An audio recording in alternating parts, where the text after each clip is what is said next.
I'm the guy who invented the thing that's gonna take us out of this place. If you could read my mind, you would know what kind of pajamas I want when it comes to bedtime.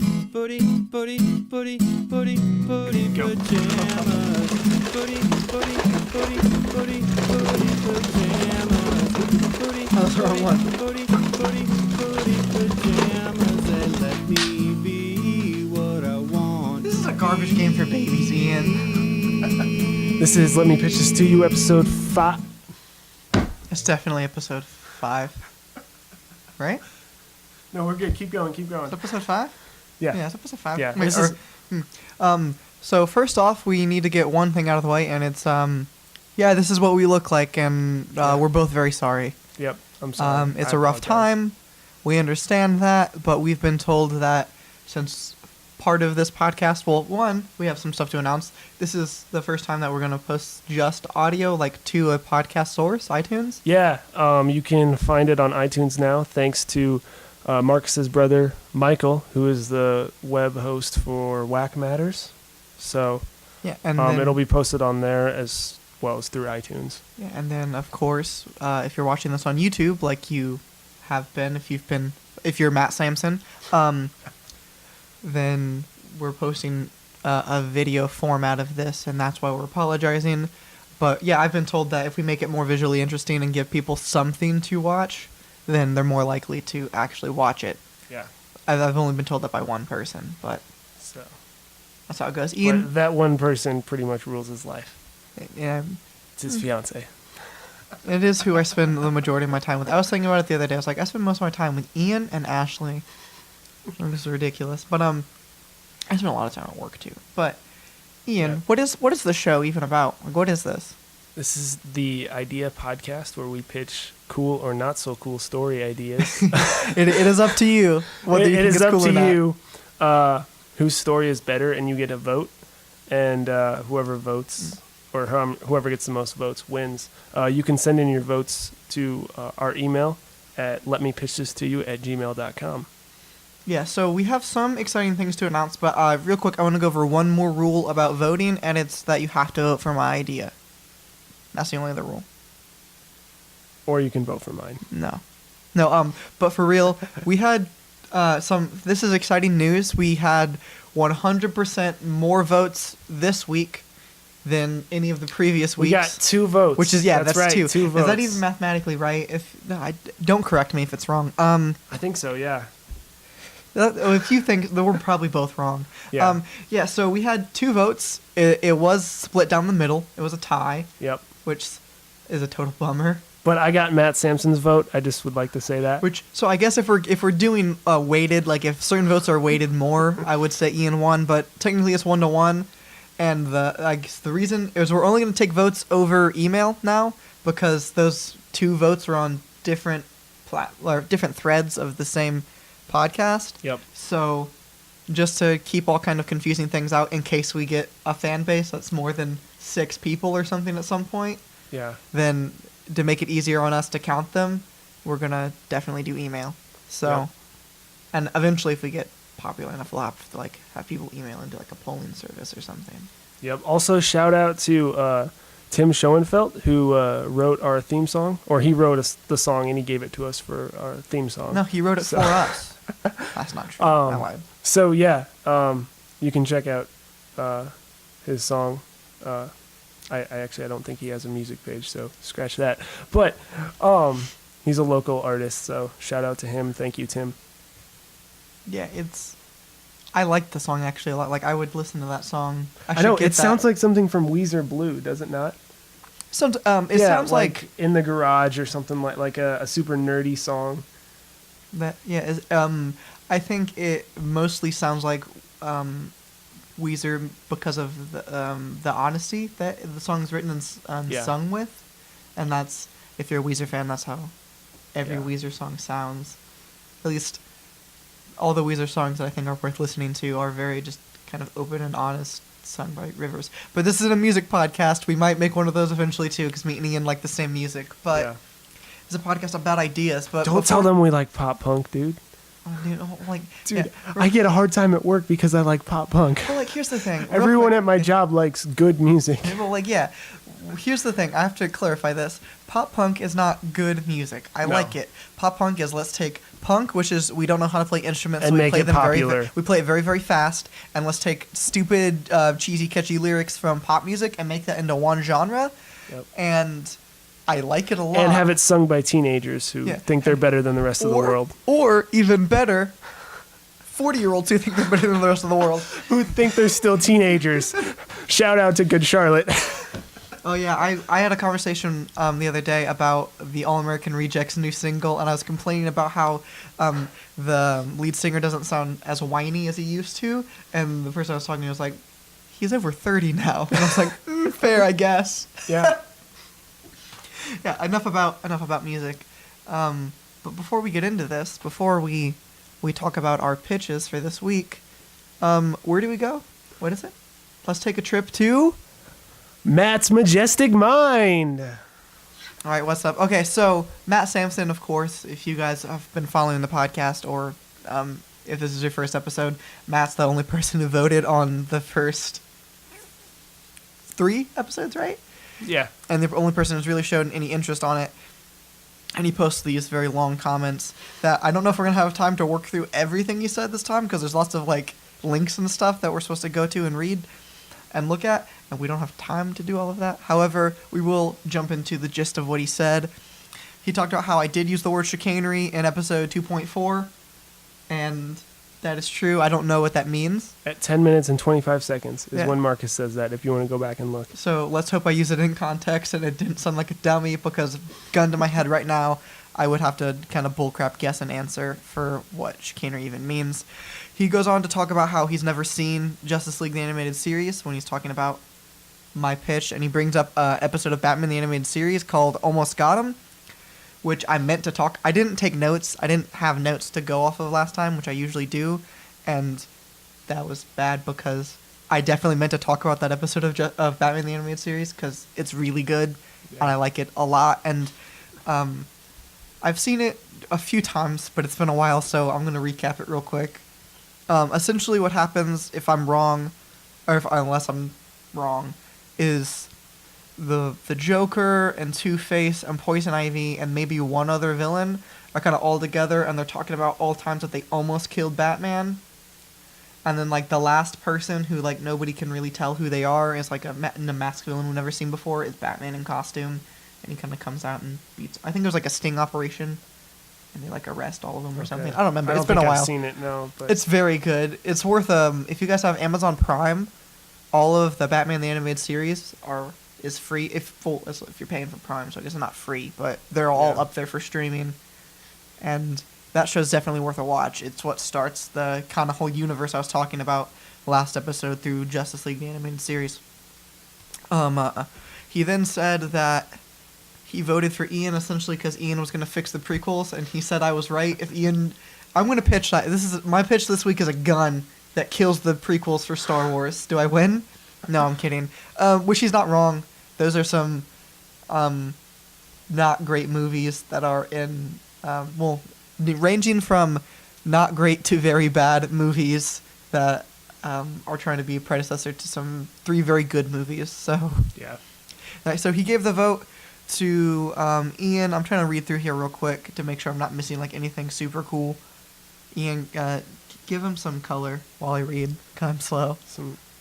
About what? About Anything. what Matt says? No, I I'm don't trying know. to read, see if I missed anything important Matt said. Okay, so really quick, I'm noticing here, Marcus decided to bring food, and this has a Chick-fil-A logo on it. I just like to disclaim that this is free advertising for Chick-fil-A. We're not trying to steal their logo, so just...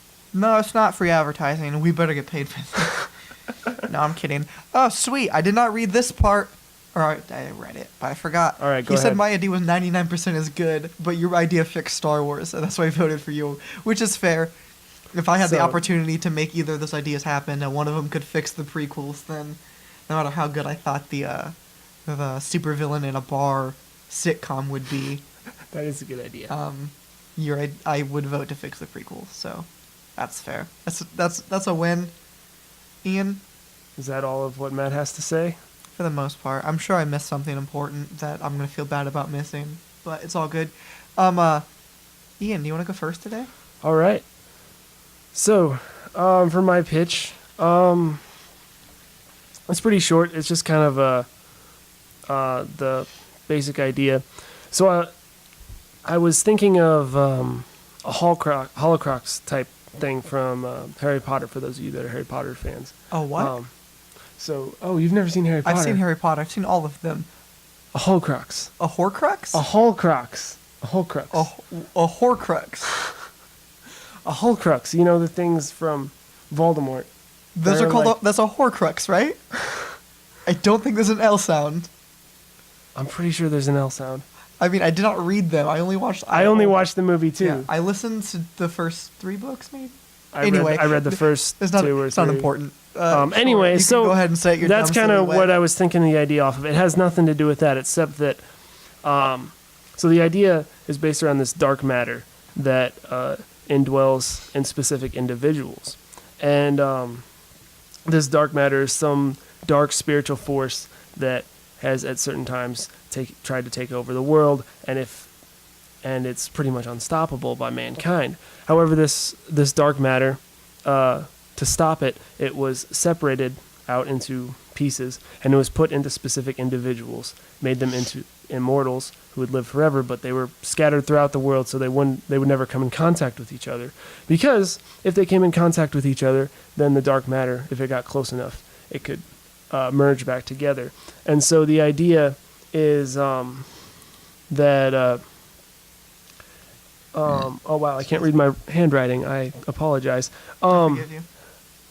So in this dark matter, as it comes together, so if the 2 individuals run into each other and it forms, it becomes more powerful, and as more gets added on, and what is supposed to not happen is if it all comes together, then it becomes unstoppable and it can destroy the world, and it has unbelievable power. It can take on physical form then, and so the idea of the story is it's going to be these individuals, they have to be hunted down and stopped because they've started to run into each other, and they have to be killed, and the dark matter has to be relocated before it can come together. That's pretty much all I have. Question: are these 2 characters going to be like a guy and a girl, and they're both very physically attractive? No, and that's kinda the whole there's thing? like They're there's gonna be they're gonna want to date and get to know each other the whole. So they pass they cross paths barely, and they're like, hey, they're good looking, and so it's kind of like a pseudo. You can make it a rom-com, Ian, about these 2 people who want to be together so bad, and everybody in the world's like, no, you can't do it. You could do that, except there's more than just 2 characters. It's split up into bummer. 12 Factions? into 12 or 15 Oh, okay. different individuals. Ian, Because if it was only 2, then that'd be kind of stupid, I think. it also, that does break my rom-com idea for it. I'm sorry. Which I guess your idea sounds cooler and less funny to me, but.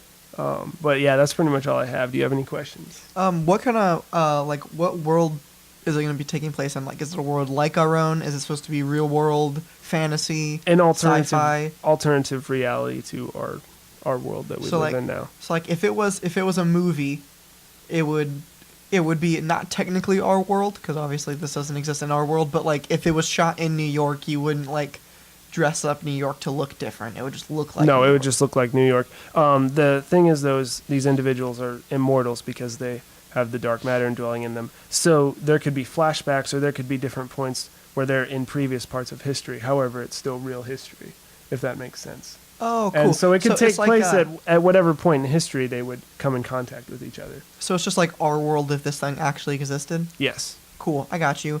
So, where would you what time did you want? Would you want it to jump through time? Would you want it to be mainly modern, past? It would kind of depend. There would definitely be flashbacks to when the dark matter originated, because at some point it obviously was in its full form, and some kind of force greater than it was able to separate it out and keep it from essentially destroying all of humanity and the world as we know it.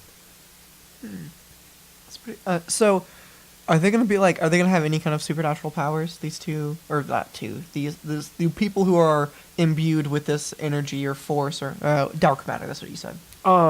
So the thing is they don't necessarily. Excuse me. Sorry. I don't want to say they don't necessarily know they have it in them, but I don't want to make them like superheroes. They might have. They're already immortal, so they're they're. I guess that So, I did. You did answer my question before I asked So it. I guess they have some kind of power, but they're not going to be like, oh, he can fly and he can go invisible and all that. It might be just more that they. What am I trying to say? It's They just have the limited. immortality. They have limited power, and as they learn about the matter inside them, maybe they can develop more power, but it's still going to be limited. And then I mean, of course, I have a bad habit of like not intentionally spacing off, but just having ADD, so I think a bunch of stuff. So you might have explained this, and I totally missed it, and if I did, I'm very sorry. What is kind of like the end goal for the series, and what would you want? What medium? Sorry, would you want this to take place in? It would probably definitely be a TV show. TV I mean, show, I could see it as a book series maybe, but probably a TV show. And the end goal would be, of course, to keep the dark matter from coming back together and stopping these individuals from running into each other. And if some of them already have, like basically killing them and redistributing the dark matter as it should be in like 15 or so different individuals. So are you gonna like deal with like a moral gray area where they're like, I technically like it's just a guy who has like a wife and kid, and he has this matter in him, and he starts to like come in contact, and they're like, we have to take this. We have to take this husband and father. I've thought about that. Yeah, I think it'd be really interesting to have that moral dilemma of like, okay, so we have to kill this person, but it's and of course is murder, but murder's in a specific context. It's like there's this dark matter inside them, they have to destroy it, and so is it okay to kill them, and they need to somehow figure out a way to get rid of it. And then is this going to be an organization, a select few people who know about it, a government thing, I haven't really decided. I I feel like it makes sense that it would be an organization. However, I did kind of want it to be a specific individual, because then you could deal with that moral dilemma, because then they're going to have to deal with killing these people who aren't necessarily bad.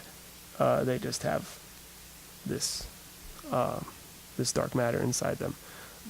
So I haven't quite decided there, because one makes more sense having the government or some kind of secret society that knows about it. However, with one individual, it's going to be more of a moral dilemma, if that makes sense. Just tight. Thank you. Yeah, I would watch that. It's like at least the way I'm kind of envisioning in my head, and correct me if I'm wrong, a very like character-driven, like moral, like less like, even though it has these elements of like these big high-flying, like this world-ending event kind of thing going on, it deals like with all of that stuff, and kind of like what I talk about, like how Marvel comics generally do, as opposed to DC. Like, here's these people with all these great powers and all this ridiculous stuff happening, but like they're all like character pieces, or like or I mean, in my opinion, all the best Marvel comics are about characters specifically. Yeah. About like how they deal with kind of these supernatural things, but in such a real human way that it feels not necessarily gritty, but in so grounded in such a fantastical world. And that sounds very cool to me. Cool. Thank you. Sure. So I guess that's the end of my pitch. I don't know if I have any other Cool. questions. Do you have any other questions, I guess, before we move on? I'm trying to think. I have a notebook. I'm going to write down questions I think of while you're talking for the next That's a time good we idea. do this. Yeah. That way I don't forget stuff. Because I always listen. Do you listen to the podcast after we're done? Like, once you No. post it, you don't? I can't stand to hear my voice. I hate it too. Yeah. But I listen because I try to think of ideas. And I'll listen to your pitch and I'll be like, why didn't I ask this question? Because, like, then I get really curious about it. And I'm usually listening at work, so I can't text you. And by the time I'm done with work, I've already forgot the question. But, yeah, I'll listen back and I'm like, I should have asked that. What the heck? So I need to start writing that down. But I probably will start doing that too. So are you ready to give your pitch? Don't we need to take a commercial break? Oh yeah, and we have a commercial break for you. This episode brought to you by Chicken Filet. Yep. Okay, back All to right, the we're back. actual show. So, Ian, I want you to picture this. I'm going to try to go back to kind of the way that I pitched my episode. Was it 2.8 or Okay. 1.8? Is that what we did? Oh, the very first Yeah, one. like the first. Well, not Not the not deleted the lost one. one. Not Not the the one that we lost one. lost. Okay. Yeah, the first The actual first one. And kind of pitch it to you and start it out the way that one did. Okay. At first, I want you to kind of get in. Have you kind of seen like very like noir, like the stereotype of like the black and white detective? Like it was a dark and stormy night. This lady walked into my office. It was midnight. Okay. Yeah, like I can that picture kind of that. feel. Yeah. Like, yeah. Okay, so I want you to like be thinking that, and like done over the top in all of the best ways to like to a T the whole time I'm talking about this idea. So there's an FBI agent who's standing in an alley in a bar. It's pouring rain, of course, like it has to be. And I'm thinking of this as a TV show. I want to get that over Okay. real quick. Yeah.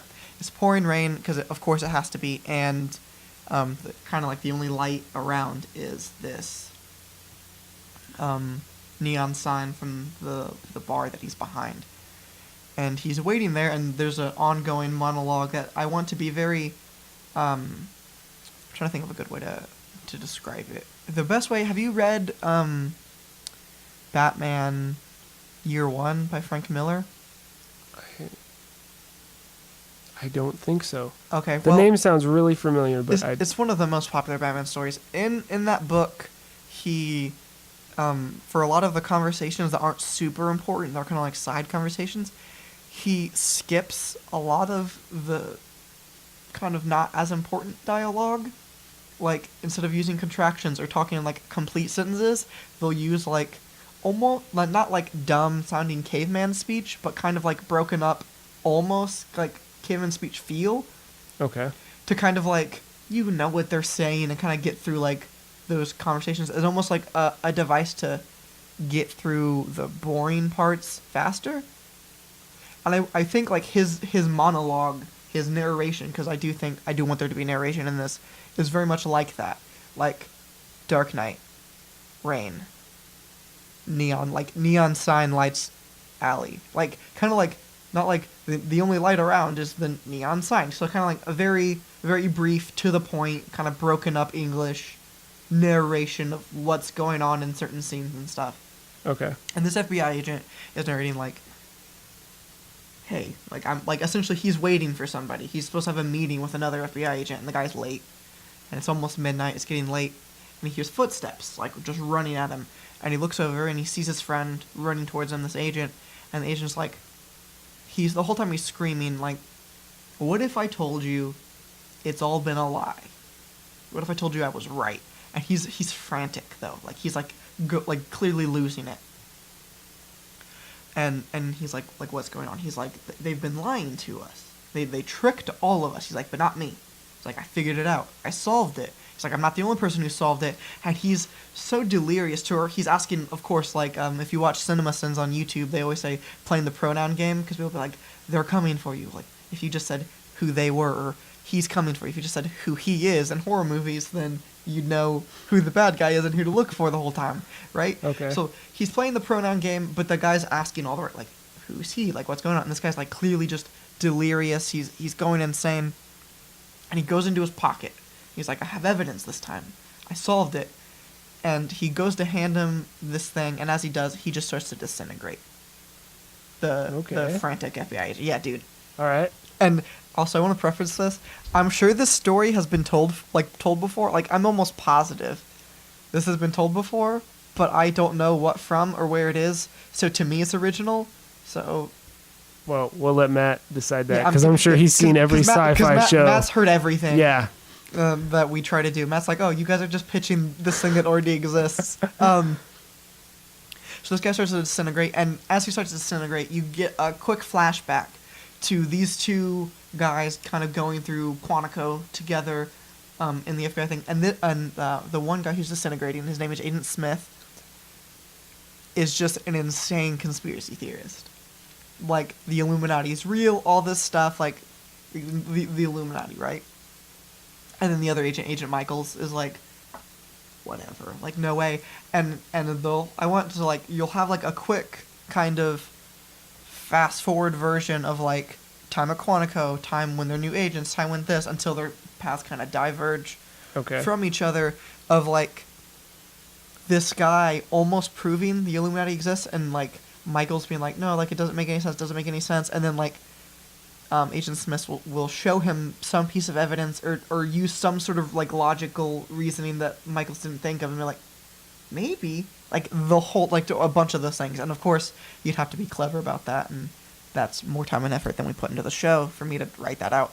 But, to where you kind of get this idea to where, like, the whole time of their relationship, Michael's been like, no, the Illuminati's not real, that doesn't make any sense. But Smith is always like this and this, and he's like, I can't argue with you, but, like, it's not real, right? So, jump forward again, or jump to present day, guy's disintegrated, Michael hears a car kind of peel off, he looks over, blacked out car, like, no license plates, can't see through the windows, and the car just peels out, and Michael's is like, well, shoot. So he does some investigating of his own, and he largely hits walls everywhere. He can't find anything that Smith was working on, so he's like, if he was working on something and he didn't solve anything, and this is about the Illuminati and stuff, like, he wasn't doing it on the FBI's dime. The FBI doesn't know anything about this. This is not sanctioned by them. And he goes to... Oh, shoot, I forgot one of the best parts about this. It kind of, like, sets up everything. Another thing that Smith is screaming about is he keeps saying the landing isn't real. The landing isn't real. Right? So, like, is he referring to aliens or something, or? No, you'll see. Okay. He just says the landing isn't real.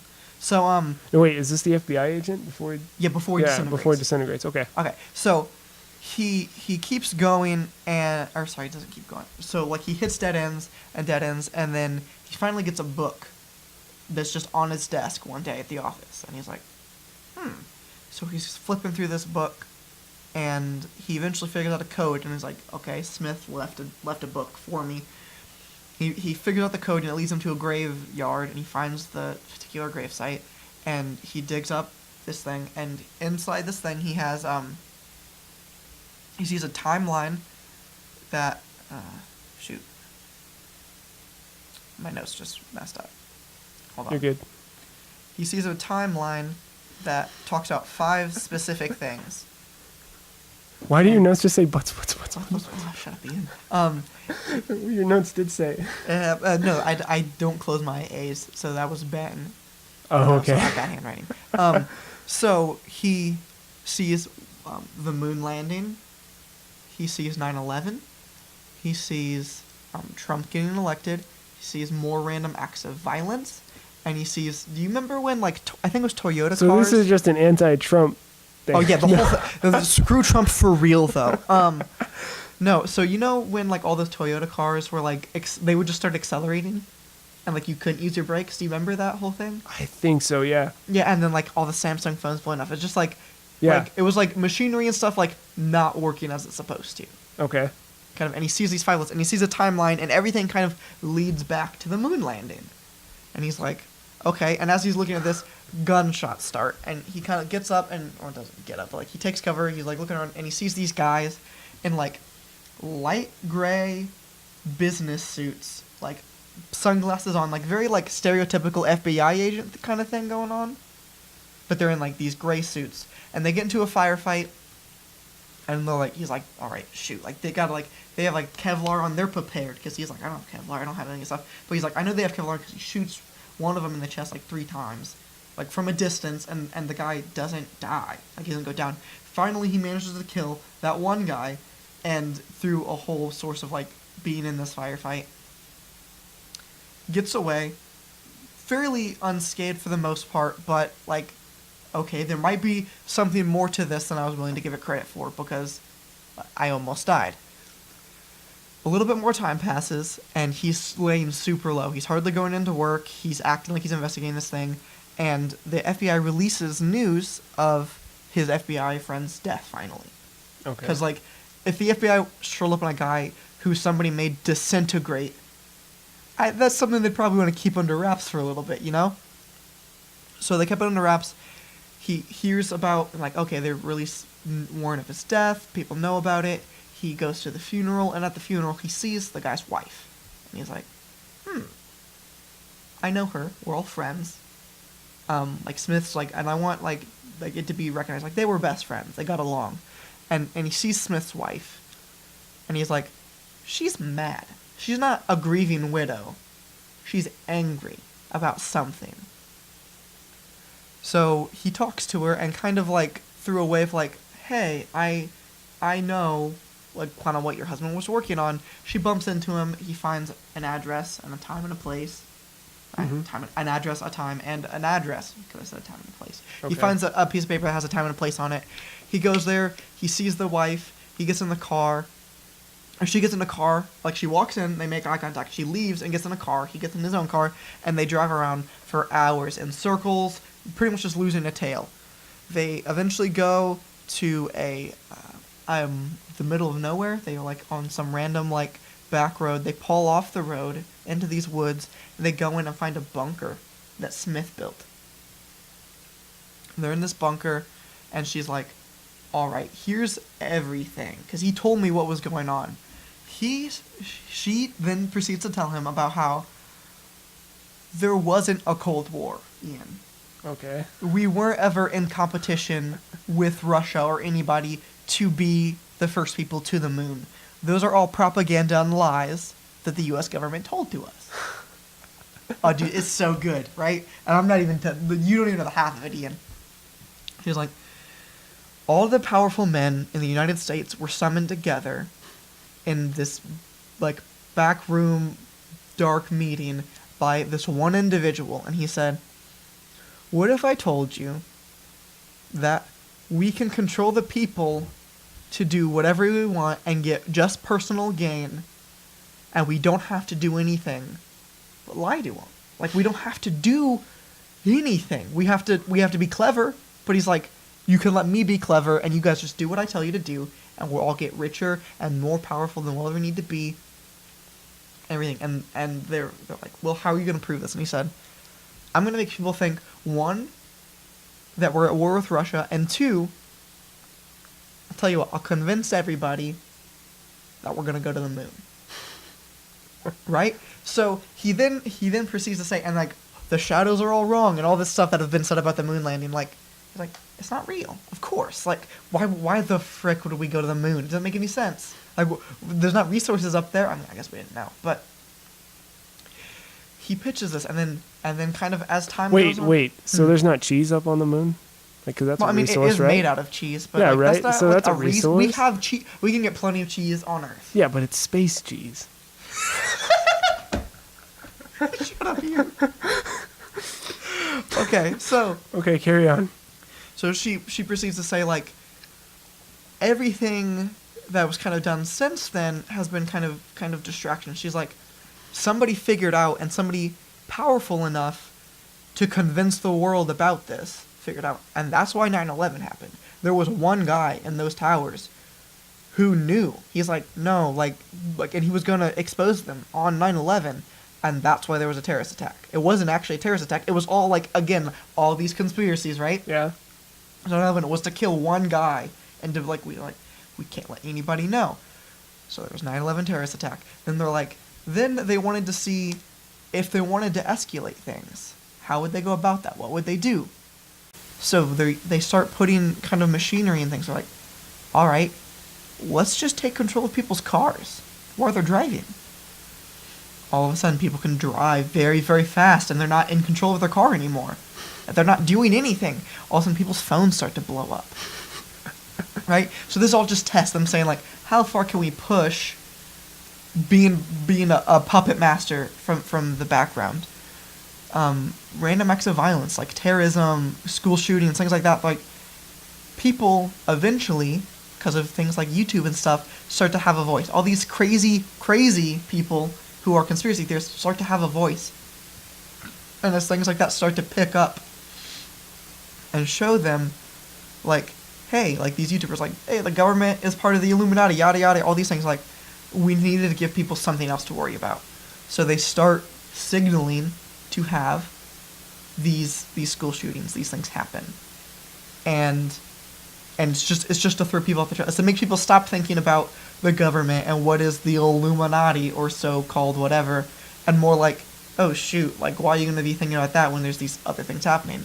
Trump getting elected, they're like, she's like, we're about to go to war, and we didn't let Trump in the they're like, or I guess we didn't. She's like, they didn't let Trump in the Illuminati. He's a freaking loose cannon, right?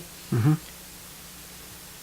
But they did put him in place because they want to become more powerful. They want to absorb another country. They're like, they put Trump in power because they said all we have to do is wait for him to take off another country. We go to war and we take over. We push. We then use our power manipulation to push for that. And she gives more examples than that, but those are the kind of the ones that I wanted to focus on. And she's like, we have to stop this. They're going to try to eventually take over the world. They're going to try to put our country at war. And he's like, all right, like, where do we go? And at this time, a computer screen pops on. And it's like one of those whole, and kind of a Deus Ex Machina, or whatever you want to say. And it's kind of like, hey, it's Smith's on a computer screen saying like, hey, if you're seeing this, I'm dead. I think I found a bunker under DC that has like all the stuff that proves this, and like this is like the headquarters of the so-called like Illuminati, right? Mm-hmm. So like, okay, let's check it out. They go, they check it out, they find this huge, like, have you played Portal 2? A little bit. I never finished it, I'll be honest. But Okay, yeah. but you played the second one, right? Yep. Okay, and you know how, have you made it to the part when you get outside of like the testing chambers and you're just in the lab?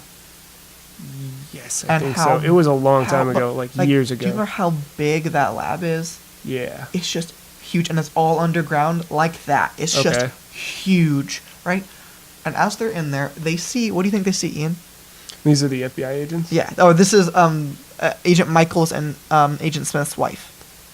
Or widow, I guess now. I don't know. What do they see? They see the rocket that supposedly went to the moon.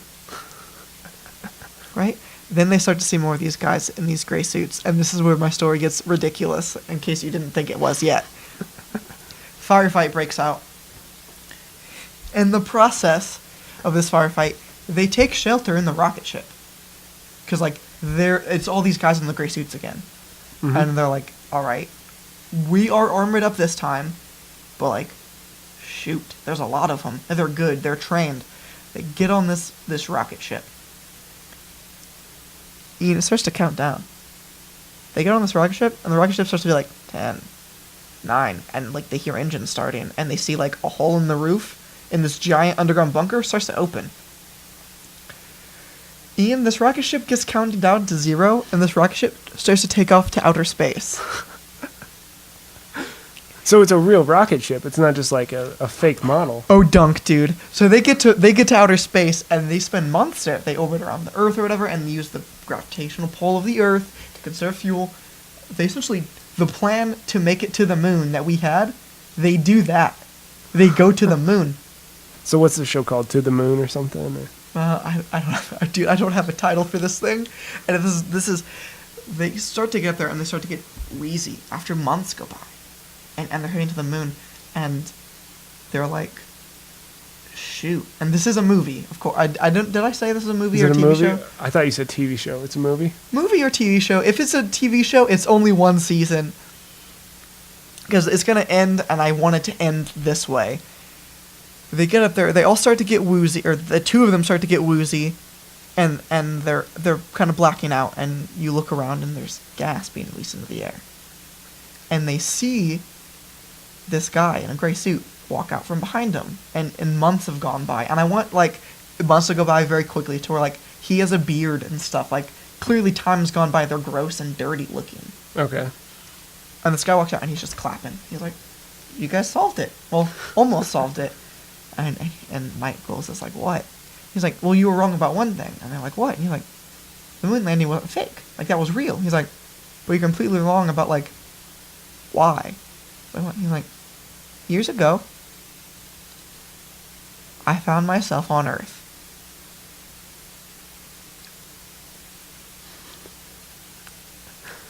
And I wanted to go back home. And then as he says this, I wanted to go back home, he like unzips his skin almost. Alien pops out, and then it pans outside of the rocket ship. And you just see this huge alien civilization on the moon. Aliens have been running Earth this whole time. Cut to black. That's the end of my story. That is great. I'm not gonna lie, that's great. That's all I got. Do you have questions? I had questions, but I forgot them all thinking about the story. That was... Wow. Of course, the problem is now if it's a show, now it's spoiled. Now I can't watch it. I know the end. Well, of course, yeah. But like, No, like, that was and really good. That's the whole show, and like the whole time, I want like, and I know this is gonna be a hard needle to thread, and I know some people are gonna guess aliens from the start if I were to make this a real thing, but I want the constant threat of aliens to be. I want the effect of this Illuminati that I've created to be the ridiculous ending that people want to happen. You know, because there's gonna be people who be like, I want aliens to be the solution, but I want aliens to be like downplayed to the extent that like this crazy Illuminati is actually the crazy, like that's the ridiculous thing that people are gonna think like, no, there's no way. And then so like you're thinking aliens, I want people to be like this. Like, they're thinking aliens and the Illuminati's just a hoax. And then you find out the Illuminati's real. Mm-hmm. And you're like, shoot, I guess it's not aliens anymore. Like, ridiculousness. And then at the very end, you'd be like, it was both. I think it's a great idea. I think... Because there are people that do think the moon landing was a hoax, you know? Oh, and well, it's because the shadows were all wrong, Ian. It was. Yeah, no, and I think that'll be interesting to kind of play off of that, you know, like as if it was a conspiracy theory. Because, I mean, hey, what if this was real? I'm not saying it is, but no, it totally is. But, you know, because there are people that legitimately think that the moon landing wasn't real and all that stuff. I'm not sure about 9/11. I think most people think it. But there are There's a I take it sect back. of There are who people think that Bush was. Yeah, there are responsible people for that it. think it was the government, and so I think the play off of that is a really interesting concept. And the thing is, it's like, I'm sure that's been done before, or at least in some extent, the idea of that stuff has been done before. Well, I know, yeah, there's been stuff like that. I can't think of specifically. I feel like know- there was a movie that had to do with the Kennedy assassination that was something like that. I know that Black Ops 2 was, or not Black Ops. Black Ops. Spoilers for Black Ops. Your character kills Kennedy in that game. You're responsible for the death. Oh, really? Yeah, I know. Also, that Doctor Who. I forgot what season of it. It was a big arc where they talk about the moon landing. I think it's the first time, at least since the new series, a reboot of Doctor Who, kind of happened. And they go to Earth, or not Earth. They go to America for like the first time. Okay. And like it's a big deal, but they talk about the moon landing, and essentially there's a race of aliens that like when you see them you can see them and remember them, but when you look away you forget them, but they'll talk to you when you see them, and when you look away you then have the urge to kind of like hypnotism style to do what they said. And the whole idea is that they're called the Silence, and the whole idea is that the Silence I forgot why, but the Silence needed to get to the moon. So like the whole space race and the whole us wanting to go to the moon wasn't because we wanted to, it's because there's been this alien force manipulating the government, because like, we need to get to the moon, like you guys don't, but we need to. So the whole time like you look at them and you say like, oh shoot, there's an alien, I need to get somebody, and you turn to go call for help, or you turn to go and you forget about them. Yeah. But then you have the urge to do what they told you to do, and they manipulated the U.S. into going to space. Huh. I haven't seen a Doctor Who episode, but that's interesting. Yeah, it was. And that kind of plays off of your pitch. Yeah, I think, interesting. But yeah, I have no questions for you. I kind of did as you started, but I don't know. Not anymore. Yeah, I like that one. That was like, I think yeah, it's it was silly. good. Like I think it's silly in a fun way. Like, But I think it's silly towards the end. Like at first, it's really serious, and like people are going to get engrossed, and it's going to be. I want it to be I guess the goal of this would be is kind of like a jumping the shark moment, but like a jumping the shark moment that doesn't feel like it, because I want the whole show to start so grounded and real, and like every single episode, just that much more ridiculous, Okay. until Until you get the alien until you civilization. get to the this is oh frick, aliens are on the moon. Who knew? And then but I wanted to it so gradually does that to where even though it is a twist ending or whatever, it's so ridiculous by that point, but you buy into the ridiculousness of it to every second you're like, of course there are aliens on the moon. Not like a what? Or I can't believe they tried to do aliens. Duh. Yeah. Okay. Yeah, I see that. That's all I got. That's I'm pretty done. cool. If you don't have questions, we can end this episode. That's pretty cool. No, I'll definitely say that you'll probably win this episode.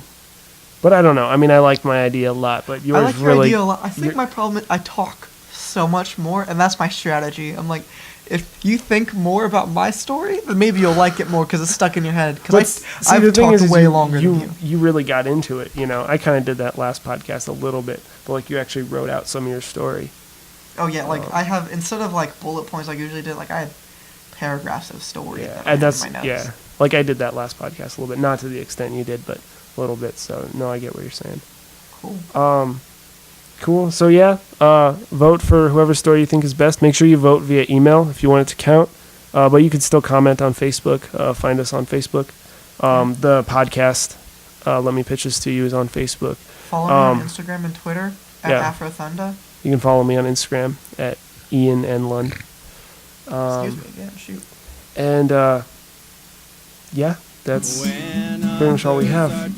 To close out the show, you want to do a rematch? Oh, dude, I'm gonna cream All right, this. we got I've this, lost we got every this. time. I hate this game. Shoot fire. Thanks for watching. Bye. Thanks for watching.